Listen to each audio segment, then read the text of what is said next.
All right, let's get right after it today. Coming back to the same spot where we just caught our PBs at. You know, when you have an amazing day like we just had out here, you got to go back as soon as you possibly can. And unfortunately, I've been pretty busy this week, so I haven't had much time to be able to get out here. So this is the first time we're coming back out here about a week later. And we're gonna be using the same baits to start off, see if we can reestablish that pattern that we had earlier. And if that's not working, we'll switch over to a different pattern or some different baits. But we got super calm conditions. Temperature is 52 degrees. And right now it's about 2 o'clock in the afternoon. So I'm not sure how the bite's gonna be, but we're gonna return right to that same spot and hopefully we can land some more big ones. Here it is, the bridge of the PBs, the bridge that holds the giants. We know there's fish in here even bigger than the ones we pulled out last time. So that's of course why we're back today. We're going for big fish again. See what we can get today. There are stripers in here as well. Freshwater landlocked stripers. One was caught right over here in the open water last fall, 18 pounds. So you absolutely never know what you can catch in here. There's also been 20-pound catfish pulled out of here. So you really never know what you're gonna hook into when you pull up on this spot. So let's get right after it. Go back to my favorite tunnel over here where I caught my PB. Matty pulled his out of that tunnel that he's fishing right now. What will the tunnel hold today? It's so calm. Normally the wind is just blowing right through these things so hard it makes it very tough, but today almost no wind at all.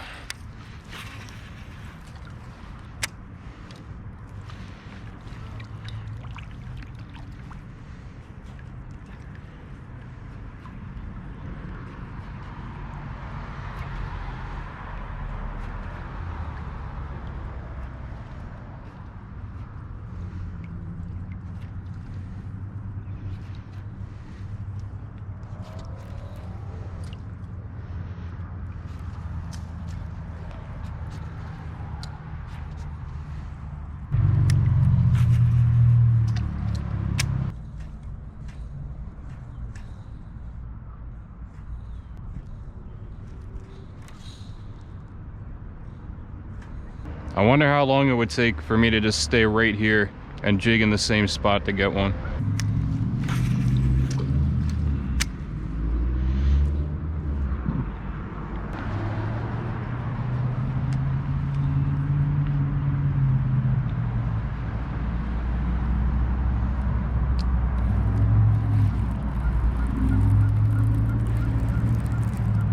That is a fish. What the heck? I thought I was just tangled up on my own line. This crappie felt exactly like, you know, when you cast it out there and the line gets wrapped in your treble hooks. That's exactly what this fish felt like. A little dink crappie, but gotta start somewhere, right? Can only go up from here.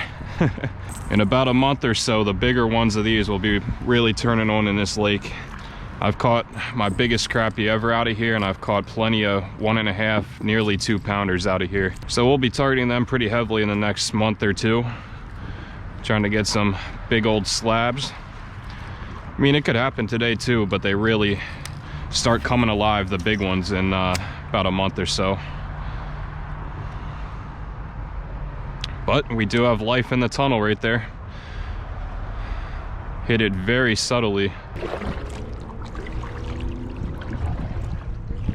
When those crappies stack up on this lake out here, I've had days of catching 50, 60 of them in a matter of hour and a half, 2 hours. They just absolutely tear your baits apart when they're stacked up and they're feeding.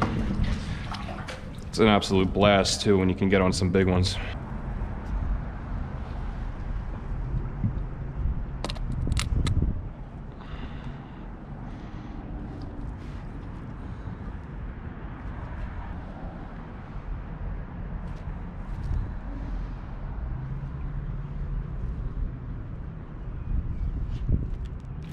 That's a fish. That's a fish. We got one. There we go. Nice 2-pound bass, I think. Tunnel number 3 this time. Bam. Felt him hit that. Come here, bud. Not trying to get hooked. All right, there we go. First bass of the day. Been doing this technique about 15-20 minutes since I caught that crappie. And I was thinking we might need to be, you know, adjusting our technique, adjusting our baits, color, something like that. But we just got one on the same exact technique as last time. So we'll see what happens here in the next few minutes. But on the board in the bass column, here's the bait that got it done again. If you didn't see the last episode, Guggen clutch in a sexy shad color, lipless crankbait. A lot of times it's hard to tell if you actually got a fish on there or not at the beginning once they bite, because there is so many snags underneath these tunnels. And a lot of times the bass will bite in a pretty subtle manner, but that one absolutely slammed it. So I knew what I had right off the bat. See how many more we can pick up out here. Got plenty of time. The weather's supposed to hold out. I don't think it's supposed to rain till tonight, so should have plenty of time to be able to key in on some of these fish. We are having a little bit of wind pick up right now, and I'm thinking that might turn the bite on a little bit. Before, when it was just so calm, none of these fish are probably moving around in here, but once you get that wind forcing these tunnels into like a little bit of current and everything, you might have fish stacking up in this tunnel to feed on the bait fish that are getting pushed through with the wind and everything. So when the wind starts picking up like this, we usually like to fish on the ends of the tunnels where the water is coming out, not coming in, because predators usually like to sit on either side of the tunnel and along the wall and just feast on everything that's getting pushed through right here. But it has been slow so far.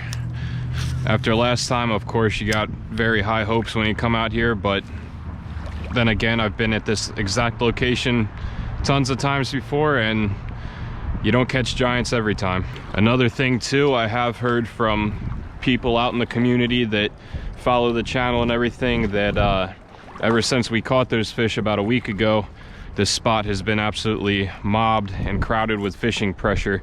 Once the word gets out about something like that, everybody and their mother starts going to the spot for the next week, couple of weeks, until they see the next big catch come out of these Delaware waters. So I'm sure these fish in here have seen every bait known to mankind over the last week.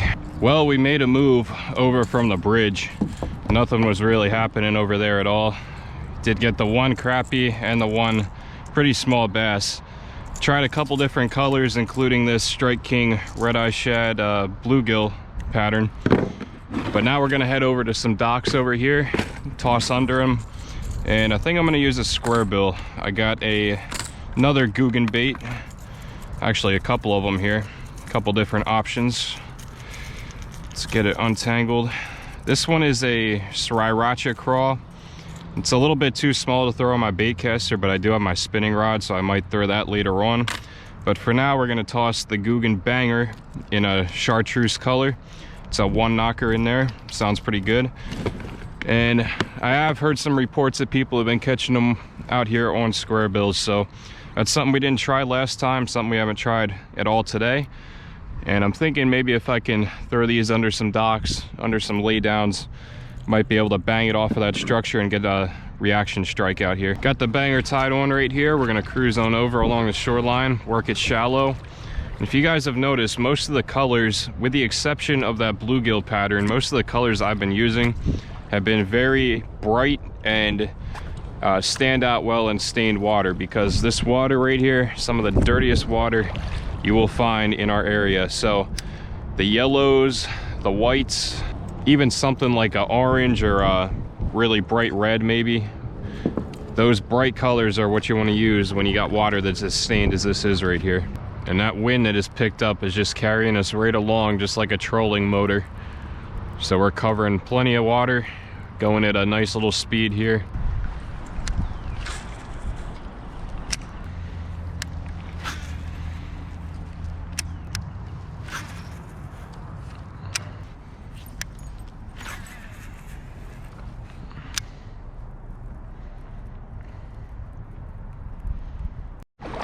Man, it has been an absolute struggle out here.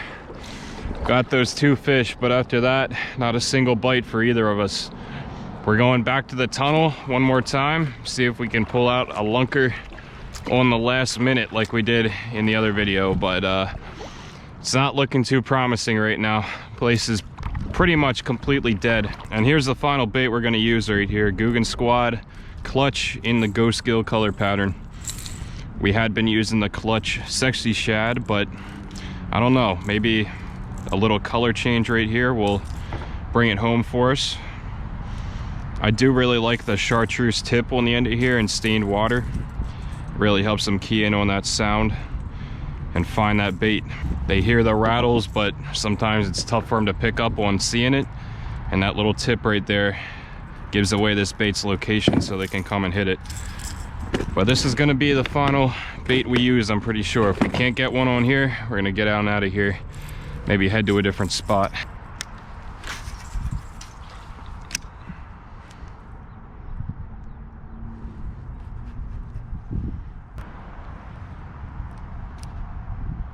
There's one. That's a fish. Oh, dude, that was a nice one. That was a good one. That's right where it cost me right there, not setting into it right away. I thought I was snagged, but I pulled back a little bit and so did he. But I didn't get a good hook in him. That definitely seemed like it was 3+ pounds. Well, today certainly hasn't gone according to plan, especially with the high expectations you have coming back out here after having a day like we had last week. Hasn't really lived up to the hype that I was expecting today, but that doesn't mean we're completely out of options. We're gonna get on out of here, head on out to another one of my favorite fishing spots, and I think we're gonna use some of the same baits while we're there, but we're not gonna have too much time. But we're gonna try to land 1 or 2 more nice fish to kind of round out this episode, because this spot hasn't really delivered today. So give Matty and I a second or two to head on out of this location if I don't catch one on this cast, and we'll see you at the next spot. Hopefully land a couple more fish.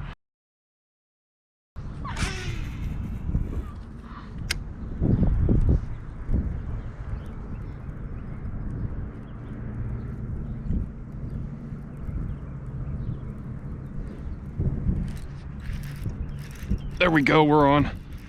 He picked it up way out in the middle. It seems like a really nice fish. Really nice fish. Oh yeah, baby, let's go. Oh yes, oh yes. Okay, at least a 3-pounder here, maybe more. Come on. Come here. Oh yeah, dude, that's a tank. Yes. Boom.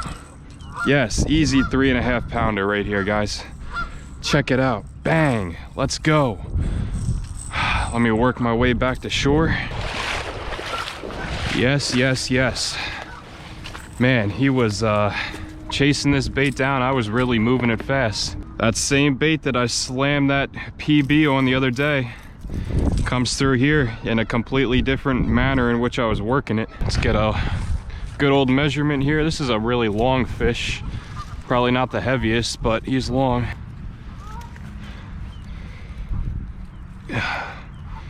19-incher, man.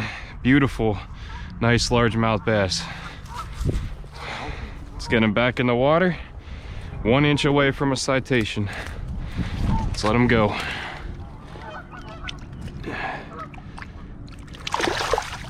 Back out he goes. Boom. Let's go. All right, guys, I think that's gonna do it for today's video. Kind of ended abruptly right there, I know, but the bite really just died off right there at the end after I caught that 3.5 pounder. That was a great fish to end out the video, and I'm glad that we could get on that fish after having such a slow day out on the place that we were originally fishing and planned to be all day. Sometimes you got to make a move and be bold, and hey, it paid off. Wasn't the best day out there, but we did catch a few fish, and anytime you catch a fish, or anytime you're out on the water for that matter, is a good day. So if you guys did enjoy this video, leave me a thumbs up down below, drop a comment of course, and hit that red subscribe button just so you're up to date with every single video that we bring you right here at the channel. We've got some really exciting stuff on the way, going to be targeting a lot of new species, a lot of new locations we're going to be at, using some new baits and everything, so a lot of new stuff on the way. Of course, we're going to be doing our bread and butter videos as well, just, you know, hammering our favorite spots and catching fish that we're used to catching, but we are looking to grow our channel and going to be trying some new stuff to do that. So again, thank you for watching. We really do appreciate it, and we will see you on the next video.